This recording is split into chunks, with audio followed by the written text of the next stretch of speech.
The following is an AZPM original production. Arizona Science is supported by Research Corporation for Science Advancement. For Arizona Public Media, I'm Tim Swindle, Professor Emeritus of Planetary Science at the University of Arizona, and this is Arizona Science. Joining me today is Charlotte Pearson, an Associate Professor in the university's Laboratory for Tree Ring Research. Welcome, Charlotte. Charlotte, you're part of an effort to pin down the history of the activity of the sun in the first millennium BC by measuring carbon-14 in tree rings.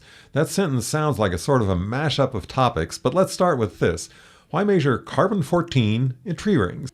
Well, the sun is a source of life on Earth, right? It keeps everything going on this planet. But occasionally it will spurt out these high-energy particles towards Earth that potentially threaten our infrastructure, our satellite-based infrastructure in which we all kind of depend for our daily lives and our global society. And so there's a lot of interest in these space weather effects and our vulnerability as a sort of global civilization to these space weather effects. And the problem we have is that we've only been monitoring that kind of activity from the sun since the 1950s. Before then, people were observing the sun to count the sunspots, which relate to that 11-year solar cycle. But those records aren't really detailed enough in order to sort of get into these events. So what we need is something that will give us a longer time perspective on the behavior of the sun. And fortunately and amazingly, tree rings offer just this opportunity. Tree rings can be calendar dated by the technical dendrochronology. And we have trees that have lived for thousands of years, and their patterns can be matched backwards in time. So you can get a tree ring sequence that goes over 10,000 years, and every single tree ring in that 10,000 years has locked away in it a measurement of something called carbon-14 that was in the environment in the year that that tree was growing. And what's cool about the carbon-14 is that the amount of carbon-14 in the atmosphere at any given time and available for photosynthesis by the trees is affected by the behavior of the sun.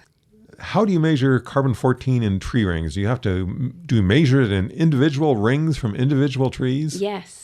So we get the tree rings and we cut them out with a razor blade, and then they go through a series of treatments to reduce them to basically pure graphite. And then that graphite goes into an accelerator mass spectrometer where it's kind of blasted apart, if you like, so that you get down to it goes in as carbon and it's blasted apart into carbon-14, carbon-12. So now is this something that this kind of study was just waiting for somebody to be diligent enough to pick apart the tree rings, or has that just not been possible to measure that small an amount before that now? It was possible before, but it just wasn't practical. The capacity to measure carbon-14 in tree rings has been around since the 1960s.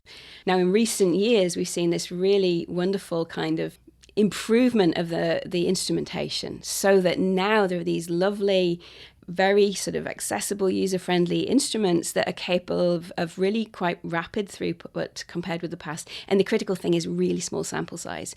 So you go from having a chunk of wood that has multiple tree rings on it to like a tiny little flake of a single tree ring that can sit on the end of my finger. What did you learn about what the sun was doing 2,000 plus years ago?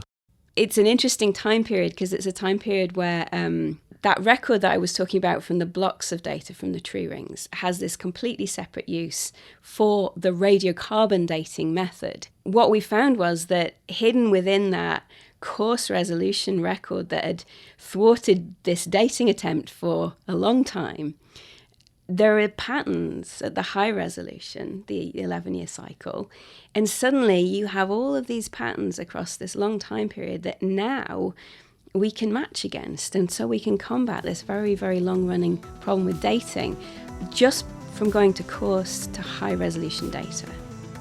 Well, look forward to seeing what your results are on these new projects. Our guest today has been Charlotte Pearson, who has been studying tree rings from more than 2,000 years ago to understand the history of the activity of the sun. This is Tim Swindle, and you have been listening to Arizona Science. You can also listen to this and other Arizona Science segments by going to the AZPM website at azpm.org.